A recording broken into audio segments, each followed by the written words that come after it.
Hello student, आप सभी लोगों का एक बार फिर से मैं रेलवे जॉब एक्सप्रेस में आपका स्वागत करता हूं। जैसे कि आपने थंबनेल टाइटल में देखा होगा कि ये पार्ट 2 है आपका, जिसमें हम लोग कॉन्स्टिट्यूशनल असेंबली, कैबिनेट मिशन और भारतीय संविधान में जो सोर्सेज है उनके बारे में चर्चा करने वाले हैं। और उस तरह से हमारी कॉन्स्टिट्यूशनल हिस्ट्री जो थी वो कहीं ना कहीं समाप्त हो जाएगी। फिर हम लोग इंपॉर्टेंट पार्ट वगैरह को आपका चर्चा करेंगे, ठीक है। तो कल एक चीज से हमने लास्ट वाले जो आपका पार्ट 1 में था वहां पे एक नाम सुना था, किसके बारे में? तो कैबिनेट मिशन के बारे में, ठीक है। हम लोगों ने क्या सुना था आपका? कैबिनेट मिशन के बारे में। जस्ट मिनट है, ध्यान दीजिएगा। कैबिनेट मिशन, अब ये इसको कैबिनेट मिशन के नाम से क्यों हम जानते हैं, या इसको कैबिनेट मिशन क्यों कहा जाता है? इसको कैबिनेट मिशन इसलिए कहा जाता है क्योंकि इसमें 3 मेंबर थे। नहीं भाई, इनमें क्या थे आपके? 3 सदस्य होते हैं। और वो 3 सदस्य कौन कौन से थे, तो उनके थोड़ा नाम भी जान लेते हैं। इसमें एक था आपका पैट्रिक लॉरेंस, एक होता है पैट्रिक लॉरेंस, दूसरा एवी अलेक्जेंडर,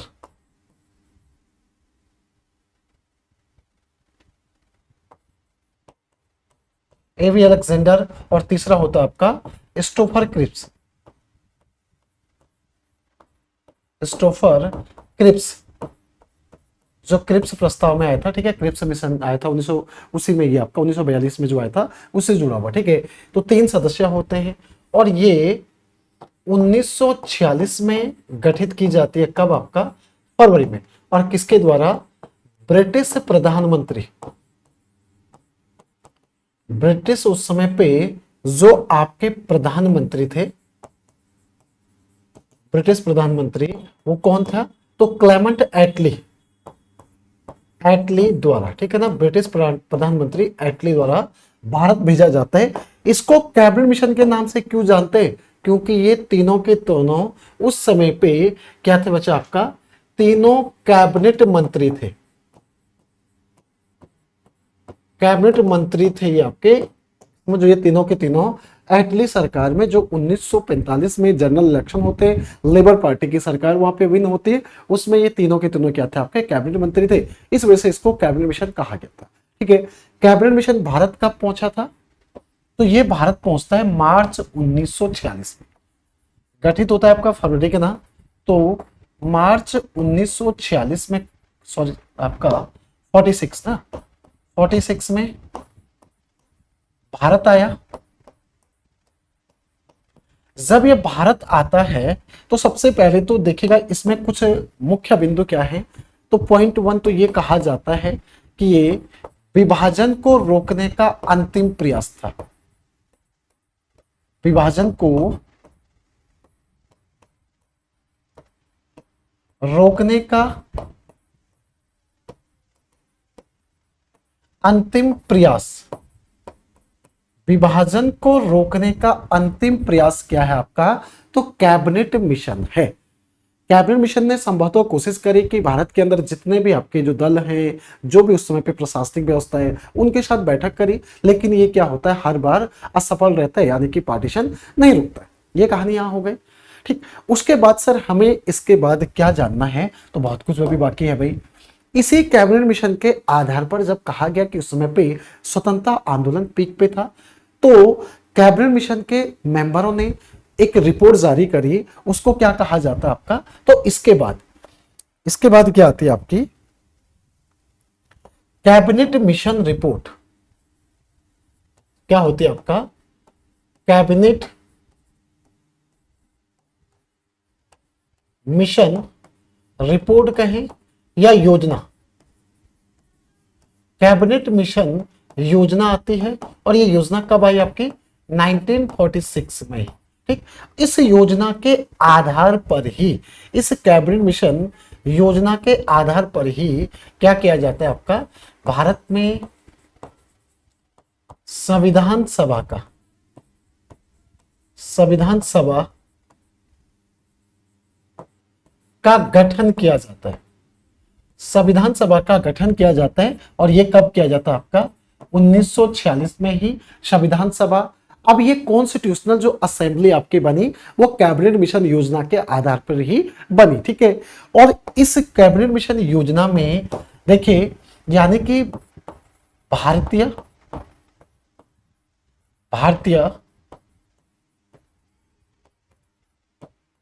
संविधान के गठन के लिए ठीक है ना, इंडियन कॉन्स्टिट्यूशन के गठन के लिए संविधान सभा बनाई गई। इस संविधान सभा में क्या थे आपके सदस्य, तो टोटल मेंबर कितने थे इसमें 389 आपके मेंबर होते।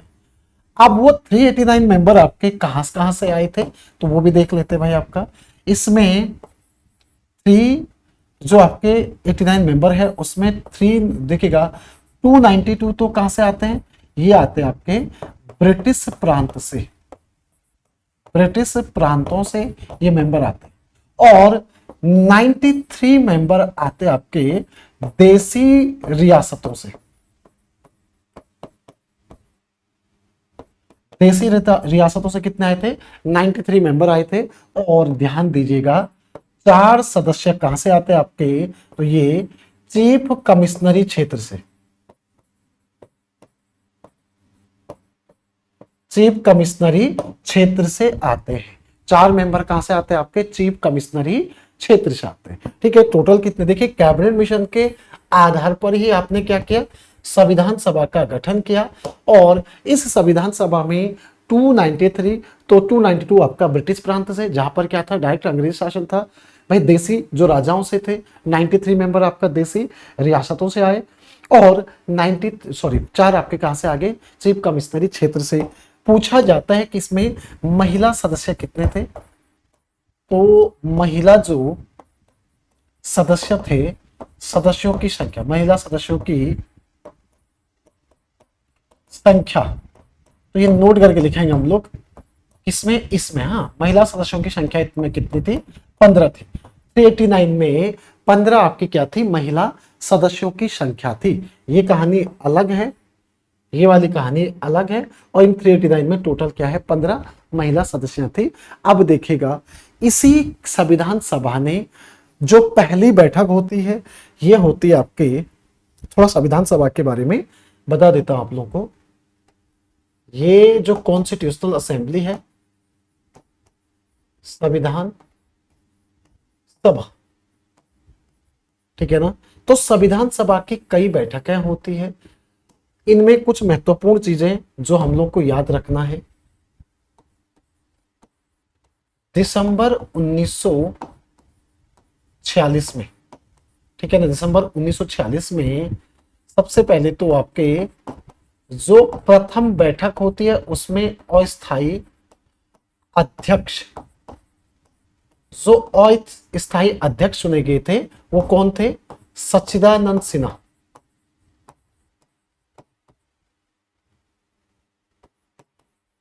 सच्चिदानंद सिन्हा ये अस्थायी अध्यक्ष थे।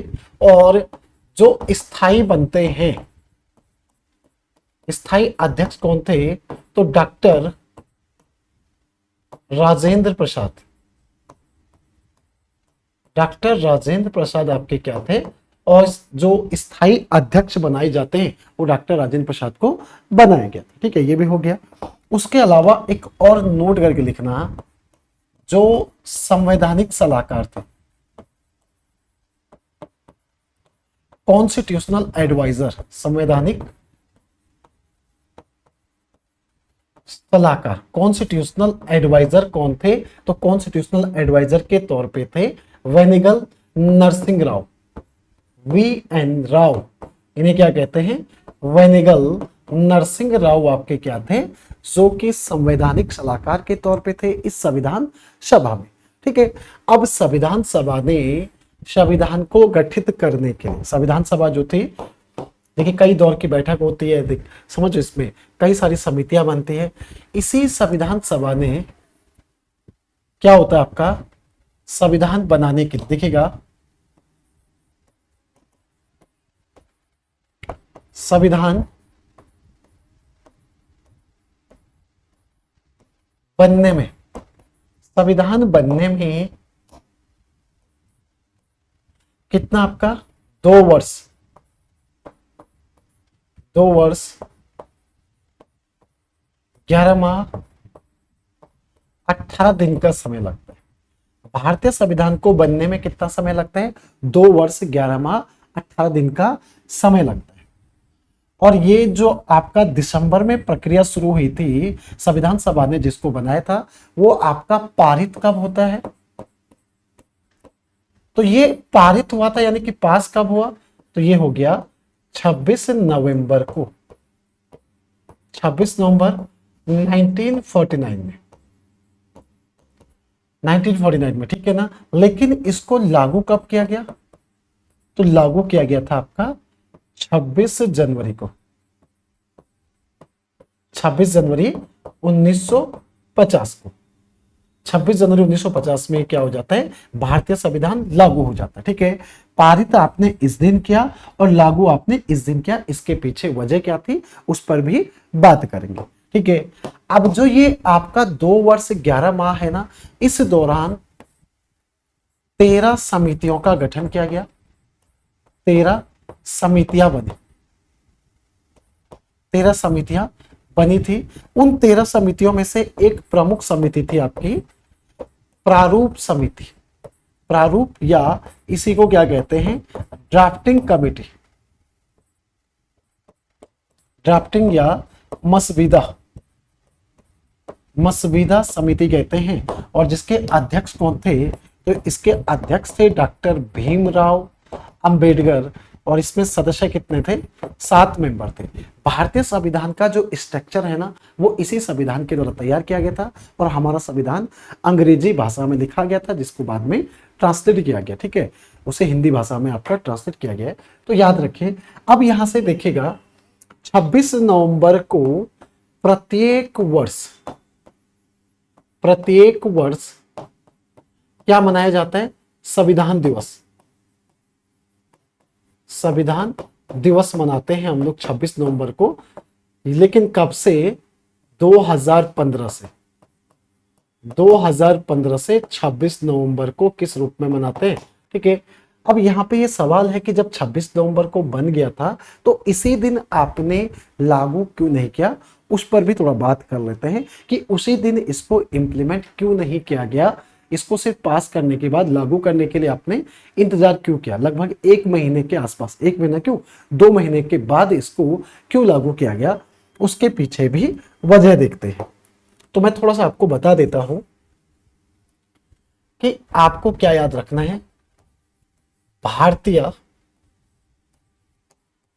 राष्ट्रीय कांग्रेस, भारतीय राष्ट्रीय कांग्रेस, भारतीय राष्ट्रीय कांग्रेस, इसके क्या होते थे? प्रत्येक वर्ष सम्मेलन होते थे, प्रत्येक वर्ष सम्मेलन। और यह सम्मेलन कब का है? 1929 का। भाई जगह कौन सी है? तो ये जगह है आपका लाहौर, लाहौर, यानी कि वहां पे सम्मेलन होता है। और इस सम्मेलन की अध्यक्षता किसने करी थी? तो पंडित जवाहरलाल नेहरू द्वारा, नेहरू की अध्यक्षता में, नेहरू जी की यहाँ पे क्या थी? अध्यक्षता थी। राष्ट्रीय कांग्रेस का जो सम्मेलन हुआ था 1929 में, ठीक है। यहां आपका उद्देश्य क्या था? तो यहां आपने एक प्रस्ताव पारित किया, प्रस्ताव रखा गया या प्रस्ताव पारित किया। और किसका? पूर्ण स्वराज का, पूर्ण स्वराज का प्रस्ताव आपने पारित किया। समझो कब किया था? तो 1929 के कांग्रेस अधिवेशन में ये पूर्ण स्वराज का प्रस्ताव पारित किया गया था। इसी आधार पर देखिएगा, इसी बेस पर, ठीक है ना, इसी आधार पर आप क्या करने लगे? 26 जनवरी 1930 से प्रत्येक प्रत्येक वर्ष प्रत्येक वर्ष देखिएगा, प्रत्येक वर्ष किस रूप में, 26 जनवरी को, 26 जनवरी को स्वतंत्रता दिवस के रूप में, स्वतंत्रता दिवस के रूप में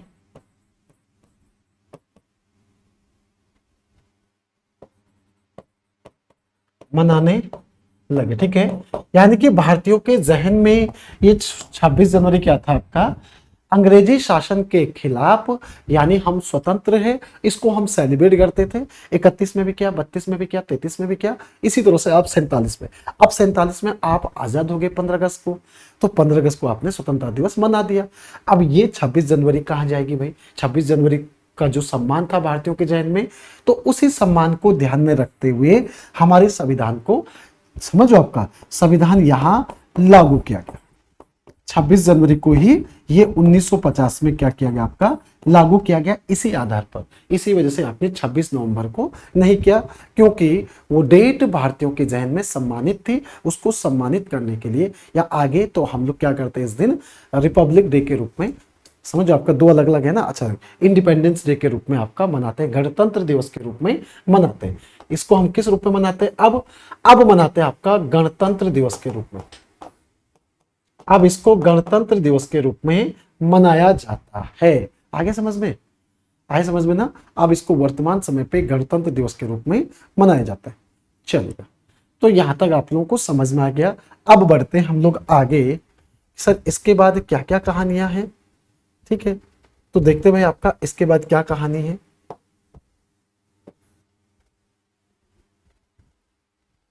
जस्ट 1 मिनट है।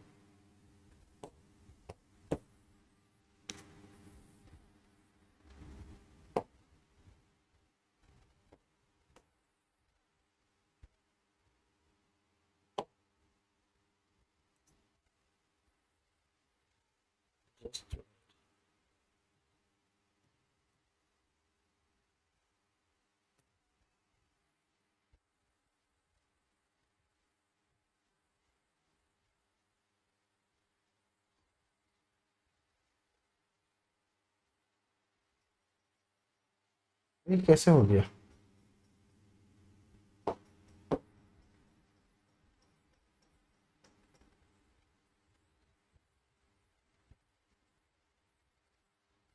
तो यहां तक सब लोग को समझ में आ गया होगा।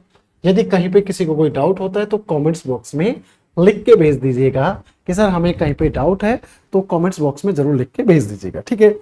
अब आपका संविधान सभा ने, भारतीय संविधान जिस दिन लागू होता है, यानी कि जो हमारा क्या है ओरिजिनल कॉन्स्टिट्यूशन है, मूल संविधान, मूल संविधान किसको कह रहा हूं मैं, मूल संविधान, ठीक है, मैं किसको कह रहा हूं, 26 जनवरी को, 26 जनवरी 1950, ठीक है ना। इस मूल संविधान में क्या क्या व्यवस्थाएं हैं, तो आपके पास क्या है, प्रमुख भाग है, यानी कि इसको कहते हैं कि इसमें क्या था, पाठ था। दूसरा, इसके अंदर क्या रखी गई थी, तो अनुच्छेद रखे गए थे। अनुच्छेद यानी कि आपके आर्टिकल इसमें रखे गए थे। और तीसरी व्यवस्था इसमें जो रखी गई थी वो थी आपके ये अनुसूची, अनुसूची रखी गई थी इसमें, शेड्यूल, शेड्यूल इसके अंदर रखे गए थे। तो 26 जनवरी 1950 को जब भारतीय संविधान लागू होता है तो उसमें टोटल पार्ट कितने थे, 22, आर्टिकल कितने थे, 395, और शेड्यूल कितने थे, ये 8 थे, ठीक है। तो ये तो हो गया आपका उस दिन का जिस दिन भारतीय संविधान क्या होता है, लागू होता है। लेकिन ये मूल संविधान में है और वर्तमान में कितने हैं, तो भाग हो गए आपके 25, आर्टिकल आपका 448 प्लस हो गया है, और शेड्यूल कितने हो गए आपके 12 शेड्यूल हो गए। तो वर्तमान स्थिति ये है और ये मूल संविधान है। अगर पूछेगा कि भारतीय संविधान में कितना है तो आप ये आंसर दोगे, ये कहेगा भारतीय संविधान में कितने आर्टिकल है तो आप ये कहोगे, और मूल पूछेगा तो मूल में ये आएगा आपका आंसर। ठीक है, अब हमारा जो संविधान है ना वो क्या है, उधारी का थैला है, और हमने कौन सी व्यवस्था कहां से एडॉप्ट कर रखी है उस पर भी यहाँ पे चर्चा की जाएगी कि कौन सी व्यवस्था हमने कहां से एडॉप्ट कर रखी है या कौन सी व्यवस्था हमने कहां से ले रखी है। ठीक है, तो देखिएगा जिसे क्या कहते हैं आपका संविधान के स्रोत, संविधान के स्रोत, sources of Indian constitution, Hindi में क्या कहते हैं आपका sources of Indian constitution. Indian constitution में कौन सी व्यवस्था कहां से आपने एडॉप्ट कर रखी है उस पर हम बात करते हैं। तो देखिएगा भाई आपका सोर्सेज ऑफ इंडियन कॉन्स्टिट्यूशन, सबसे पहले तो हम देखेंगे कि यहां पे कंट्री का नाम, देश, और जहां से आपने क्या प्रावधान को एडॉप्ट किया, प्रावधान कहेंगे या हम लोग कहेंगे कि आपने वहां से कौन सी व्यवस्था को एडॉप्ट कर रखा है। ठीक है ना, चलेगा, प्रावधान या व्यवस्था। देश का नाम आएगा जैसे कि अमेरिका, आपने अमेरिका से क्या व्यवस्था एडॉप्ट कर रखी है, तो इसमें एक तो आता है आपका फाइनेंशियल इमरजेंसी,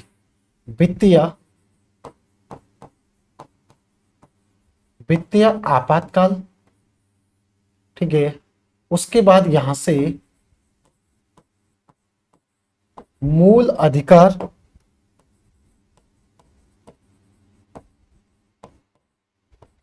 मूल अधिकार की जो व्यवस्था ले रखी है वो भी आपने कहां से, यहीं से ले रखी है। ठीक है, उसके बाद आपका महाभियोग,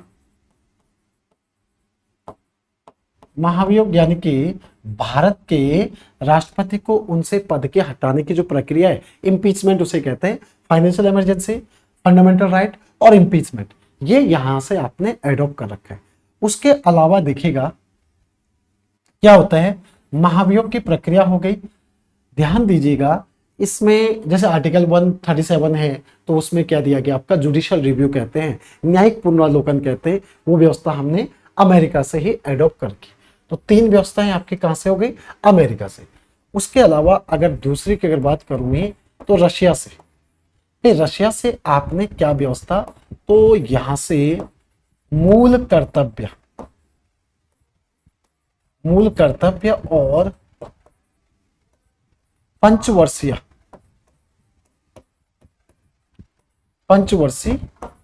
योजना, पंचवर्षीय योजना भी आपने इधर से ही ले रखी है।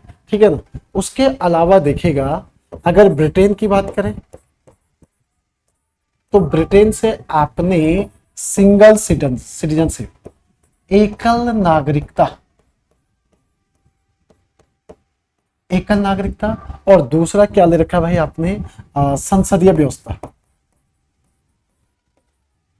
संसदीय व्यवस्था, एकल नागरिकता और संसदीय व्यवस्था आपने यहीं से एडॉप्ट कर रखा। ठीक है, तो और भी है आपके, जैसे कि जो अलग अलग देशों से ले रखा आपने हैं ये व्यवस्थाएं हैं, जैसे संविधान में संशोधन, संविधान संशोधन, तो ये ले रखा हमने कहां से, दक्षिण अफ्रीका से। ये दक्षिण अफ्रीका से ले रखा आपने संविधान संशोधन। और जैसे अगर बात करेंगे आपके राज्य के नीति निर्देश सिद्धांत, राज्य के नीति निदेशक सिद्धांत, ठीक है ना, तो राज्य के नीति सिद्धांत कहां से ले रखे हैं, ये ले रखा हमने आयरलैंड से। तो कुछ इस तरह की जो व्यवस्थाएं हैं आपने अलग अलग जगहों से इनको क्या कर रखा है, एडॉप्ट कर रखा है, तो ये ध्यान दीजिएगा। ठीक है ना, जो इंपॉर्टेंट चीजें थी मैंने आपको यहाँ पे बताई। अब इसके बाद क्या है बच्चा आपका कि हम लोग जो अगला जो सेशन रहेगा हमारा पार्ट में, उसमें हम लोग पढ़ेंगे जैसे कि इसके बाद जो हमारे पास पूरा का पूरा कॉन्स्टिट्यूशन समाप्त हो जाता है। कैसे? एक तो हमको पढ़ना है प्रमुख भाग, इंपॉर्टेंट पार्ट आपके।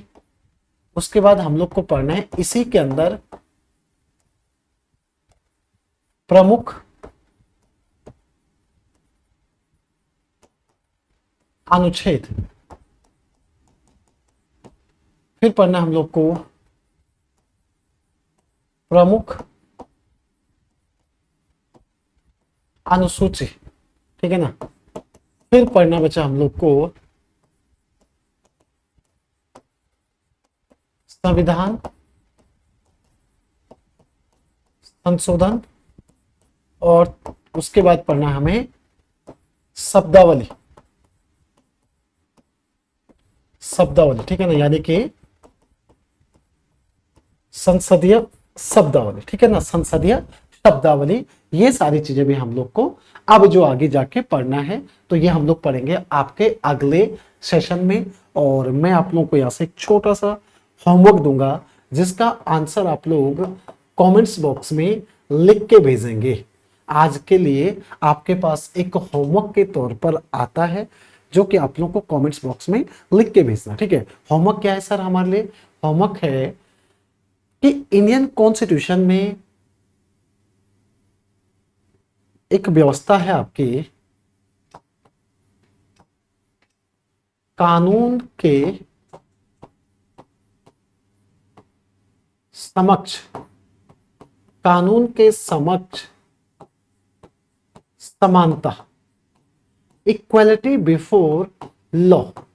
ये व्यवस्था हमने कहां से एडॉप्ट कर रखी है? कानून के समक्ष समानता यानी कि इक्वलिटी बिफोर लॉ, ये व्यवस्था हम लोगों ने कहां से एडॉप्ट कर रखी है, ये आप लोगों को बतानी है।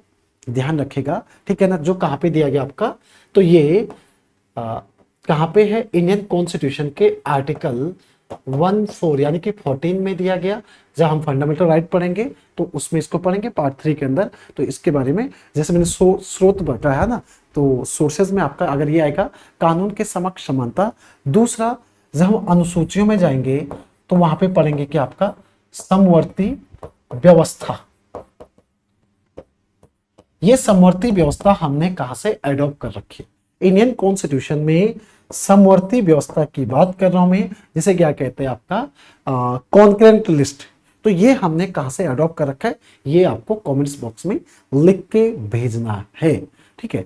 तो ये तो था भाई हमारा आज का जो इंपॉर्टेंट सेशन। लेकिन कुछ चीजें जो आपकी रह गई है उन पर थोड़ा चर्चा कर लेते हैं, जिसे हम लोग नहीं पढ़ पाए थे।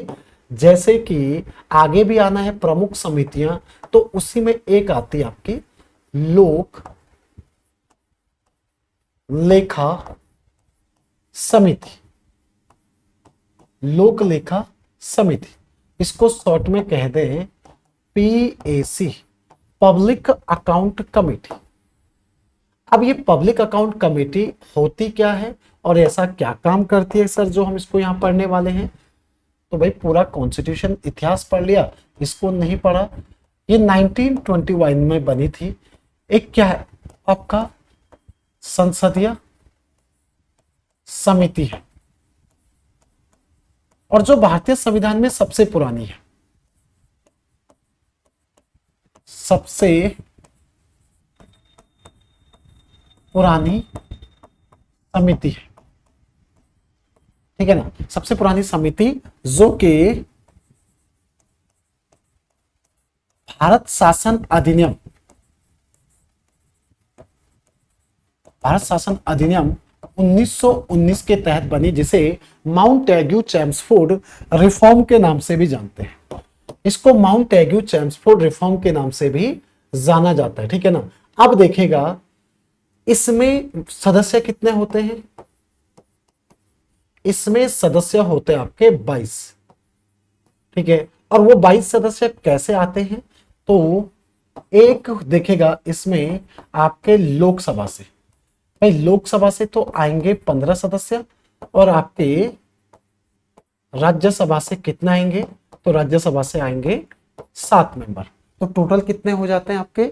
22 मेंबर हो जाते हैं, ठीक है। इसमें कुछ की पॉइंट देखिएगा, की पॉइंट क्या है कि समिति का अध्यक्ष, समिति का जो क्या होगा, अध्यक्ष होगा, वो सदन में विपक्षी दल का नेता, सदन में विपक्षी दल का नेता होगा। सदन में क्या होगा, जो आपका हाउस के अंदर क्या होगा, अपोजिशन पार्टी का लीडर होता है। समझो कि जो सदन में विपक्षी दल का जो नेता होगा वही इसका क्या होता है, अध्यक्ष होता है। सर ये काम क्या करती है, ये काम करती है, देखिए इसका मुख्य काम क्या होता है, इसका मुख्य कार्य क्या होता है कि ये सीएजी, सीएजी का मतलब होता है नियंत्रक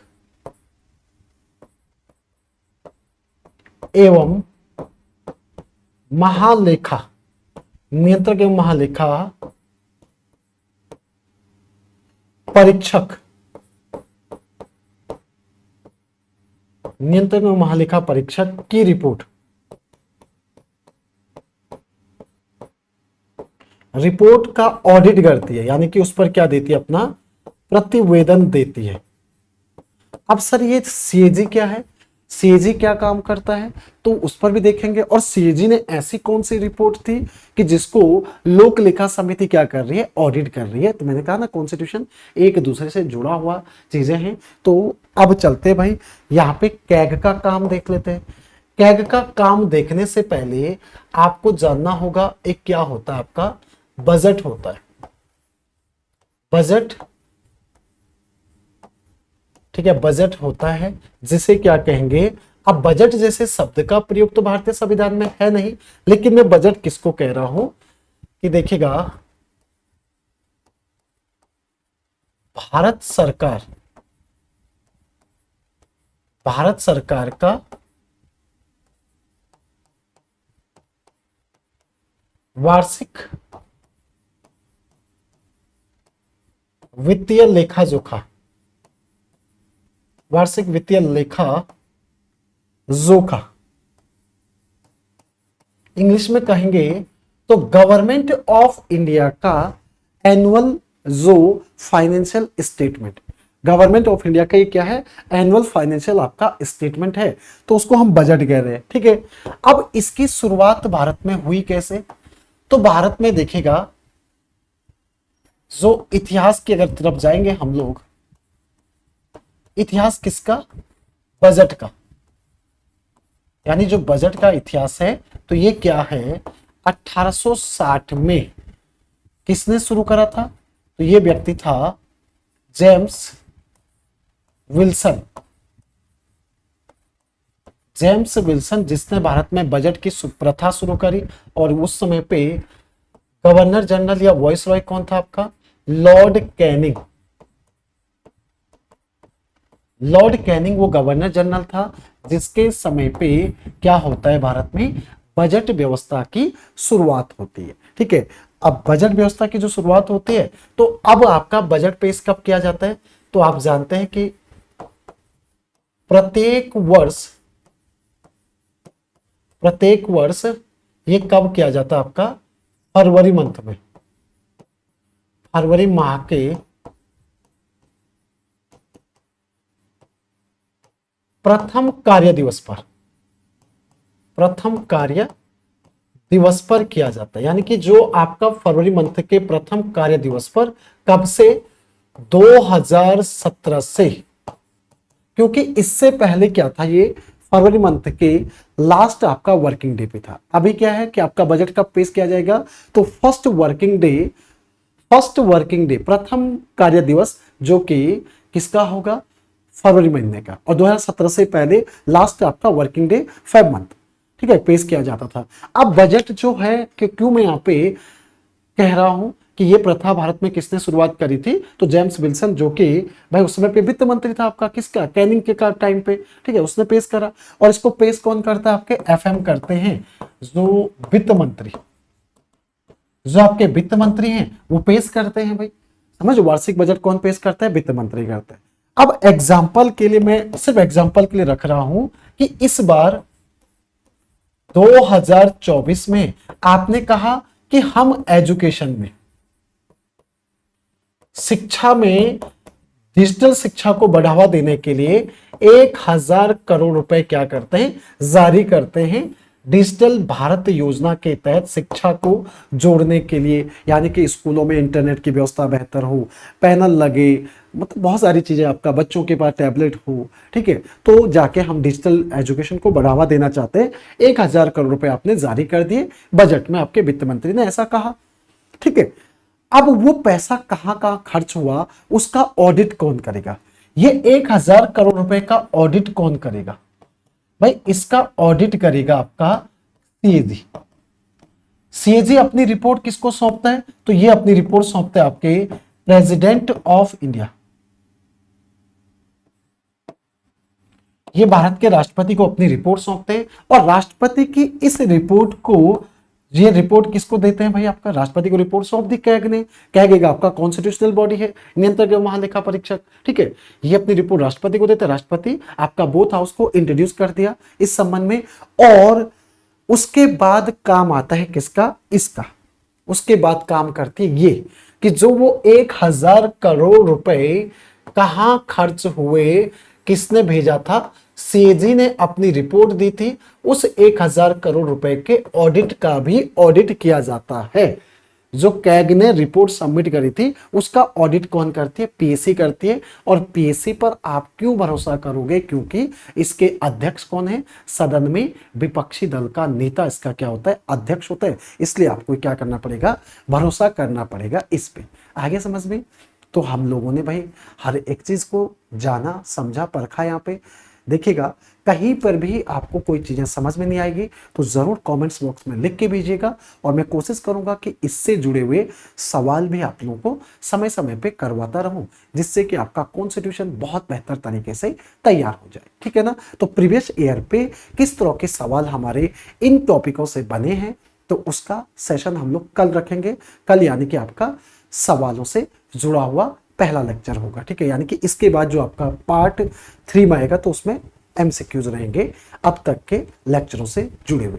तो आज के सेशन को यही समाप्त करते हैं। आप सभी लोगों ने बड़ा एंजॉय किया होगा इस सेशन को। यदि आपको सेशन अच्छा लगता है तो शेयर जरूर कीजिएगा, अपना फीडबैक दीजिएगा, और चैनल को सब्सक्राइब करना मत भूलिएगा। इसी तरह के बहुत सारे जो आपको महत्वपूर्ण तथ्यों से जुड़े हुए टॉपिक मिलते रहेंगे। आगे आप लोगों के लिए बहुत अच्छा चीज़ें हमने डिजाइन करी है।